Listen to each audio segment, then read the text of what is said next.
Hello दोस्तों, नमस्कार। कैसे हैं आप? उम्मीद है बहुत अच्छे से एंजॉय कर रहे होंगे अपनी जिंदगी का।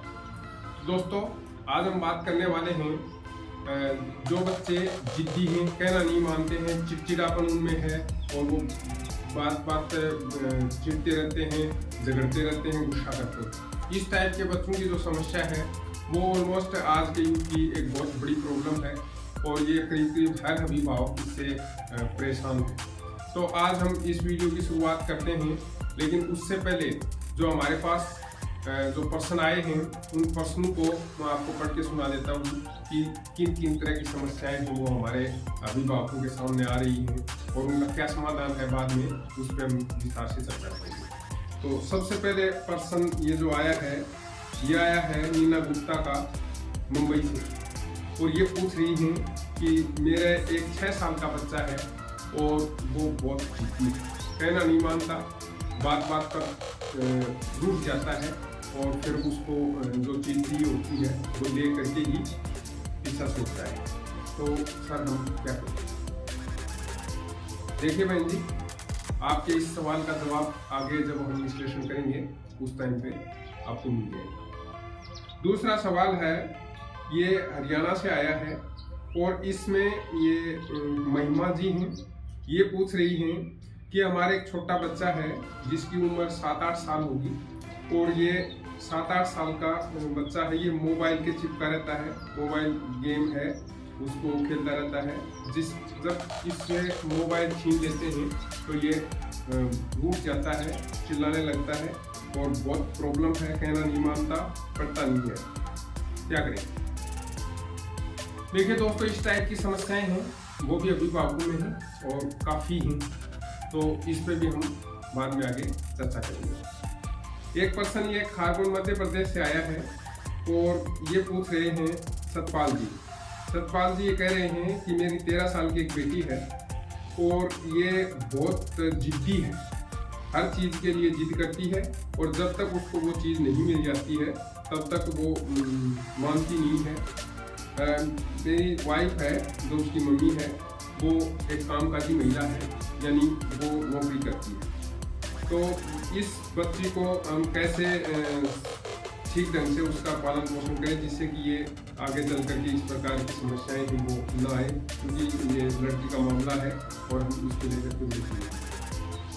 सतपाल जी, आपकी समस्या बिल्कुल वाजिब है और बच्चा चाहे लड़का हो या लड़की, इससे कोई फर्क नहीं पड़ता है कि अगर वो जिद्दी है और अपनी बात मनवाने के लिए तरह तरह के हथकंडे अपनाता है तो आपको अलर्ट रहना चाहिए और उसके समाधान की कोशिश करनी चाहिए। तो उस पर भी हम आगे इस वीडियो में चर्चा करेंगे। एक प्रश्न और ले लेते हैं और ये प्रश्न आया है उत्तर प्रदेश के लखनऊ से, और ये भाई साहब पूछ रहे हैं कि उनका एक लड़का है जिसकी उम्र मुश्किल से 5-6 साल रही होगी। तो ये 5-6 साल का जो बच्चा है ये बहुत जिद्दी है, झगड़ता है और जिद करता है, रूठ जाता है और मचल जाता है। फिर इसको कोई चीज़ जो प्राप्त करनी होती है वो प्राप्त करके ही दम लेता है, अदरवाइज ये खाना पीना सब छोड़ देता है और बात नहीं करता। बहुत परेशान है, हम दोनों कामकाजी हैं, तो इस बच्चे में इस प्रकार का जो चिड़चिड़ापन है उसको लेकर के हम बेहद ही परेशान हैं। सर क्या करें? देखिए, इस सवाल का जवाब भी हम आगे इस विश्लेषण में देंगे। तो दोस्तों, ये जो हमारे पास सवाल आए हैं उनका सैंपल के तौर पर हमने आपके सामने रखे हैं। इस प्रकार की समस्याएं ऑलमोस्ट बहुत सारे घरों में हैं, या मैं कहूँ कि आजकल लगभग सब जगह ही इस प्रकार की समस्याएं देखने में मिलती हैं कि बच्चे हैं वो बहुत जिद्दी हो गए हैं, कहना नहीं मानते हैं घर वालों का और बात बात पर रूठना और खाना पीना छोड़ देना, और ख़ास तौर से ऐसे अभिभावक जिनके घर में छोटी फैमिली है, केवल माता पिता और बच्चे ही रहते हैं, तो और वो भी अगर कामकाजी हों तो ये समस्या और भी ज़्यादा बढ़ जाती है। तो इस टाइप के बच्चे अगर आपके घर में हैं या इस प्रकार की समस्या से आप भी जूझ रहे हैं तो दोस्तों आप सही जगह पे आए हैं, ये वीडियो आपके लिए ही है। आपने अगर कोई सवाल आपके दिमाग में है तो वो आप हमें हमारे कमेंट बॉक्स में लिख सकते हैं या ईमेल कर सकते हैं और उस सवाल का जवाब हम देने की कोशिश करेंगे। तो आइए अब शुरू करते हैं इस विषय में जो समस्याएं हैं, उन समस्याओं के निदान करने की कोशिश करते हैं। देखिए, सबसे पहले तो अभिभावकों को एक चीज समझनी पड़ेगी कि आखिर बच्चे में ये जो जिद्दीपन है या चिड़चिड़ापन है या गुस्सा करने की प्रवृत्ति है, उसके पीछे का कारण क्या है। अगर हमें उसका कारण पता चल जाएगा तो उसका निदान करना बहुत आसान हो जाएगा। इसलिए सबसे पहले हम उन कारणों के ऊपर चर्चा करेंगे जिसकी वजह से बच्चे इस टाइप की जिद करने लग जाते हैं। तो पहला जो इसमें जो देखने में आया है और जो हमने महसूस किया है, हमारी रिसर्च कहती है कि सबसे मोटा कारण है बच्चा जो इस प्रकार से रूठता है या बार बार जिद्दी करता है या हाथ पैर मारना शुरू कर देता है, खाना पीना छोड़ना उसकी एक आम प्रवृत्ति हो जाती है। तो इस टाइप के जो बच्चे होते हैं उनमें ये प्रवृत्ति इसलिए हावी होती है कि वो अपना ध्यान है, वो माता पिता का ध्यान है, वो अपनी तरफ आकर्षित करने की कोशिश करते हैं इस प्रकार के बिहेव से, जिससे कि माता पिता उस पर ज्यादा ध्यान दें, वो इसलिए गुस्सा करते हैं। दूसरा एक कारण ये है कि माता पिता द्वारा बहुत कम समय दे पाना, जिसकी वजह से बच्चे हैं वो दूसरों के साथ रहते हैं। ऑलमोस्ट या तो उनके यहाँ नौकर होते हैं या कोई आया वगैरह पालती है और या फिर वो स्कूल में होते हैं। माता पिता के पास बहुत कम समय होता है जिससे कि वो बच्चे के पास बिताते हैं। तीसरा एक कारण ये भी हो सकता है कि बच्चे का जो जन्म के समय आपके परिवार की जो परिस्थितियां रही हैं, उन परिस्थितियों का प्रभाव भी आपके बच्चे पे आता है। एक और कारण है कि घर का वातावरण है, उस वातावरण के अनुसार भी बच्चा ढल नहीं पाता है। कई बार घर में इस प्रकार की समस्याएं होती हैं, तो उन समस्याओं में पति पत्नी के आपसी झगड़े या माता पिता के साथ झगड़े, सास ससुर के साथ झगड़े, इस टाइप के जो झगड़े होते हैं इससे बच्चे काफी प्रभावित होते हैं। और खास तौर से अगर आप घर में बड़ों का अपमान करते हैं या उनके साथ लड़ाई झगड़ा करते रहते हैं, उनको बात बात पर सुनाते रहते हैं, तो बच्चे के दिमाग में उसका बहुत अधिक प्रभाव होता है। बच्चा वो देखता है और फिर वो वैसी ही गतिविधि करने की कोशिश करता है, क्योंकि जो हमारी छाया है वो बच्चे को पड़ती है और उससे निश्चित रूप से उसका प्रभाव है भी और वो प्रभावित होता है। एक ये कारण भी हो सकता है। कई बार क्या होता है कि साइकोलॉजिकल बच्चा है, वो अपन कुछ और चाहते हैं और बच्चा है वो कुछ और चाहता है, तो उसके ऊपर अपन प्रेशर बनाने की कोशिश करते हैं, जिस वजह से बच्चा है वो ये सोचता है कि उसको नेग्लेक्ट किया जा रहा है, उसकी बात सुनी नहीं जा रही है, इसलिए वो अपने व्यवहार से ये प्रदर्शित करने की कोशिश करता है कि मैं अपने पेरेंट्स से संतुष्ट नहीं हूँ या उनकी बात से संतुष्ट नहीं हूँ, मेरे ऊपर कोई चीज थोपी जा रही है। इस टाइप की समस्या है वो भी कई बार देखने में आती है। और एक प्रॉब्लम ये भी हो सकती है, कई बार बच्चे के कोई बीमारी है उसकी वजह से भी ये समस्या हो सकती है। जैसे एक उदाहरण मैं आपको बताना चाहूँगा। एक बच्ची थी और उसकी उम्र मुश्किल से 4-5 वर्ष रही होगी और वो पूरे दिन ऐसे मतलब गुस्से में चिड़चिड़ी रोते रहना और रूठना, इस टाइप की प्रवृत्ति उसके अंदर थी। तो जब हमने उससे बात करी, उसके अभिभावकों से, वो बड़े परेशान थे, तो एक डॉक्टर से हमने कंसल्ट किया इस विषय में। तो डॉक्टर साहब जो बच्चों के स्पेशलिस्ट थे, बाल रोग विशेषज्ञ, तो उन्होंने उसको देख करके और कुछ दवाइयाँ रिकमेंड करी कि आप ये दवाइयाँ दे करके देखिए, हफ्ते 10 दिन ये दवाइयाँ दे करके आप दोबारा मेरे पास लेके आना। और दोस्तों उस बच्ची को डॉक्टर के पास ले गए। डॉक्टर ने 10 दिन बाद में उसका जो व्यवहार था उसके बारे में पूछा, उसकी जो तबीयत थी उसके बारे में पूछा। और दोस्तों बहुत अचंभे की बात है कि उसमें लगभग 50 से 60% इम्प्रूवमेंट नजर आ रहा था। तब हमने डॉक्टर साहब से बात करी कि डॉक्टर साहब ये किस वजह से इस प्रकार का हो रहा था और ये क्या क्या चीज़ की दवाई दी है आपने। तो उन्होंने ये बताया कि इस बच्ची के अंदर एक अंदरूनी बुखार है जो उसके दिमाग को प्रभावित करती है, और उस बुखार की वजह से उसके अंदर ये चिड़चिड़ापन, ये गुस्से की प्रवृत्ति है, ये हो रही थी। ये दवाइयाँ आप कंटिन्यू रखिए और 10-15 दिन बाद में इसका व्यवहार एकदम बिल्कुल नॉर्मल हो जाएगा। और दोस्तों उसका व्यवहार में बिल्कुल वैसा समस्या निकल हो गया। तो कई बार ये भी हो सकता है कि आपके बच्चे में इस प्रकार की कोई समस्या हो कि उसके अंदर कोई बुखार वगैरह हो, या उसके माइंड में किसी किस्म की कोई दिक्कत हो, या उसके पेट में कीड़े वगैरह हो, उससे भी इस प्रकार के व्यवहार है वो देखने जाते हैं। तो ये जो सारी चीजें आपने देखी सुनी, इसके आधार पर अब अपन मोटा मोटा ये अंदाज लगा सकते हैं कि बच्चे में इस प्रकार का जो मिसबिहेव देखने में मिलता है उसके पीछे ये मोटे मोटे कारण हो सकते हैं। तो अब बात करते हैं उसके निदान की। तो इसके लिए हमें क्या करना चाहिए जिससे कि बच्चा है वो अपना जो व्यवहार है वो उसको ठीक रखे या हमारे साथ बिल्कुल उसका मेलजोल है वो बना रहे। तो सबसे पहले दोस्तों, एक तो आप घर में ये जो टीवी मोबाइल वगैरह इस गैजेट्स का ज़्यादा इस्तेमाल करते हैं इसको बहुत सीमित करिए, क्योंकि आप उसका इस्तेमाल करते हैं और बच्चों से बार बार ये कहते हैं कि आप इसका इस्तेमाल नहीं करेंगे, ये अच्छा नहीं है, आप इस पे गेम खेलते रहते हो, आप पढ़ाई नहीं करते हो, अपन बार बार उनको डांटते डपटते रहते हैं, जिससे कि बच्चा है वो विद्रोही हो जाता है। उसको ऐसा लगता है कि मेरे साथ है वो एक तरह का भेदभाव किया जा रहा है, अभिभावक खुद हैं वो उन चीज़ों को इस्तेमाल करते हैं लेकिन मेरे को नहीं करने। वो इस बात को नहीं समझ पा रहा है कि वो अभी छोटा है और उसके लिए गैजेट्स हैं ये बहुत हार्मफुल हो सकते हैं, नुकसानदायक हैं, उसको कैरियर भी बनाना है, पढ़ना लिखना भी है। हम अब फ्री हो गए हैं और पूरे दिन भर भागदौड़ काम धंधा करके जब वापस आते हैं तो हमारे मनोरंजन के लिए हम वो चीज़ें करते हैं, लेकिन वो बातें बच्चा समझ नहीं पाता है।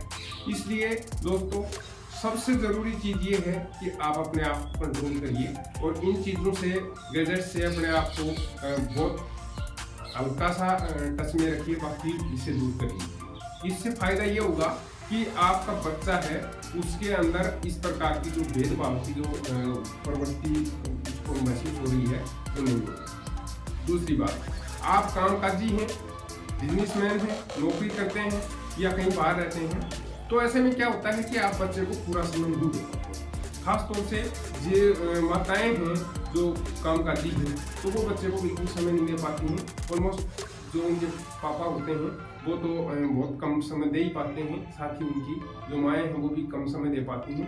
परिणाम स्वरूप ये होता है कि बच्चा है उसको वो लगाव रहता ही नहीं है अभिभावक से, तो वो अभिभावकों से दूर भागने की कोशिश करता है, क्योंकि अभिभावक हैं उसके ऊपर केवल जिम्मेदारियां, उसकी जो समस्याएं हैं कि तू पढ़ ले या तू ये खा ले, तो वैसा कर वैसा कर, इस टाइप के जो डिसिप्लिन वाले आदेश हैं वो देते नजर आते हैं। उसको प्यार करने वाले अभिभावक नजर नहीं आते हैं, इसलिए वो इस प्रकार के जो पेरेंट्स हैं उनसे वो दूर भागने की कोशिश करता है। और उसका दूर भागने का जो तरीका है वो ये है कि वो गुस्सा करता है, रूठ जाता है, इस टाइप की चीजें ये सामान्य तौर पर देखने में आती है। तीसरी बात ये कि ये जो इस प्रकार की समस्याएं अगर हैं तो आपको एक चीज और करनी पड़ेगी, बच्चे को आप सुविधाएं दे करके, और ये नहीं कर सकते हैं कि आपने सुविधाएं खरीद करके दे दी हैं और बच्चा है वो उसका बिहेव ठीक हो जाएगा या वो उसका लालन पालन आप ठीक ढंग से कर रहे हैं।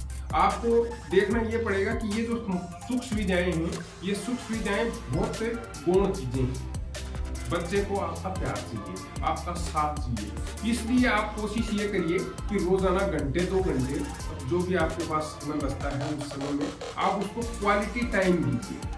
सप्ताह में 1 बार 2 बार या महीने में 5-4 बार, तो इस टाइप से आप उसके साथ समय व्यतीत करेंगे। जैसे किसी पार्क में घुमाने उसको ले गई, कोई चीज दिखाने के लिए ले गई, भ्रमण पे उसको ले गई, कोई पर्यटन स्थल है वो दिखा करके ले आए आप, या किसी दूसरी जगह पर आप शॉपिंग वगैरह करवा करके ले आए हैं, तो आप उसके साथ बिल्कुल मिल करके रहेंगे।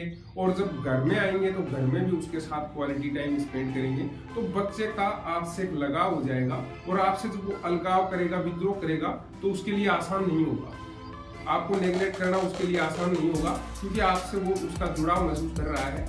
और जो इस टाइप के बच्चे हैं उनके लिए सबसे जो पेरेंट्स हैं उनके लिए सबसे जो जरूरी चीज़ है वो मैं ये बताना चाहता हूँ कि आप अपने व्यवहार को कंट्रोल में रखिए, नियंत्रित करिए। कि अगर आपने किसी बच्चे के साथ इस टाइप से जो पहले बिहेव कर रहा है उसके साथ गुस्से से या डांट डपट से, मारपीट से आप उसको समझाने की कोशिश करेंगे, तो दोस्तों ये बिल्कुल गलत है, ये हो नहीं पाएगा। आपको बाल मनोविज्ञान को समझना पड़ेगा और उसको बड़े प्रेम से और इस टाइप की मोटिवेशनल जो स्टोरियाँ हैं, छोटी छोटी कविताएं हैं, उनके माध्यम से कहानियाँ सुना करके और जो मोटिवेशनल स्पीकर हैं उनकी जो वीडियोस वगैरह हैं वो दिखा करके या खुद भी अपने पास से इस टाइप की कहानियाँ बना करके आप उसको सुनाएंगे और बड़े प्यार से उसको सिखाएंगे और उसको उसका जो नफा नुकसान है वो भी आप समझाने की कोशिश करेंगे, तो वो बच्चा है वो आसानी से इस चीज़ को समझ जाएगा। तो इसलिए अगर आपके घर में इस टाइप की चीज़ें हो रही हैं तो आपको काफ़ी सतर्क रहने की आवश्यकता है। साथ ही अगर आपके घर का माहौल अच्छा नहीं है, वातावरण खराब है, थोड़ा बहुत हर घर में चलता है, लेकिन उसको आप बहुत नियंत्रित तरीके से करने की कोशिश करिए। मनमुटाव कभी हो, घर में कलेश की स्थिति अगर हो तो आप शांत रहने की कोशिश करिए, अपने गुस्से पर कंट्रोल करिए।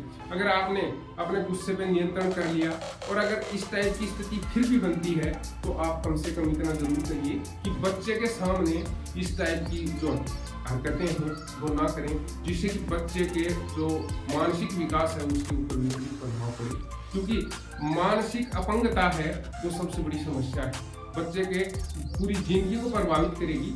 इसलिए एक अच्छे अभिभावक वो हैं, अच्छे पेरेंट वो हैं जो बच्चे का पालन पोषण ठीक ढंग से करें। ये नहीं है कि बच्चे का पालन पोषण आपने सुख सुविधाएं सब दे दी हैं और कोई चीज़ की कमी नहीं है, आया उसके पास आती है, उसको खाना पीना, स्कूल अच्छा, जो भी उस पर खर्चा करना था उसके पास सब सुख सुविधाएं, सब खिलौने, सब कुछ है, लेकिन उसके पास माँ बाप का प्यार नहीं है, उनका जो व्यवहार है वो उसके ऊपर बहुत ज़्यादा प्रभाव पड़ता है, वो उसकी कॉपी करते हैं। तो अपने अंदर भी झांकना पड़ेगा, अपने अंदर भी सुधार करना पड़ेगा और इस टाइप का एक नियंत्रित व्यवहार हमें करना पड़ेगा, जिससे कि बच्चा है वो उन चीज़ों को सीख सके। हमें खुद पहले उस व्यवहार को इम्प्लीमेंट करना पड़ेगा और फिर उस व्यवहार को बच्चा कॉपी करेगा। तो दोस्तों, मेरे को लगता है कि इस टॉपिक पे हमने काफ़ी चर्चा कर ली है और इससे काफ़ी फर्क पड़ेगा। ये जो टिप्स हमने दिए हैं इन टिप्स का आप इस्तेमाल करने की कोशिश करना। मेरा विचार है कि इससे काफ़ी कुछ बच्चों के जो व्यवहार हैं उनके ऊपर काफ़ी फर्क पड़ेगा। फिर अगले वीडियो में हम फिर कोई ऐसे ही किसी और टॉपिक पे बात करेंगे। आपका कोई सवाल हो तो वो हमें बेझिझक पूछिए और हम आपके उस सवाल को ध्यान लेंगे और फिर उसका समाधान करने की कोशिश करेंगे। जो भी हमारे को रिसर्च में प्राप्त हुआ है उस सारे रिसर्च को आपके सामने रखा जाएगा, जिससे कि आपका जो एक अच्छे पेरेंट्स होने का जो धर्म है वो आप अच्छे से निभा पाएंगे।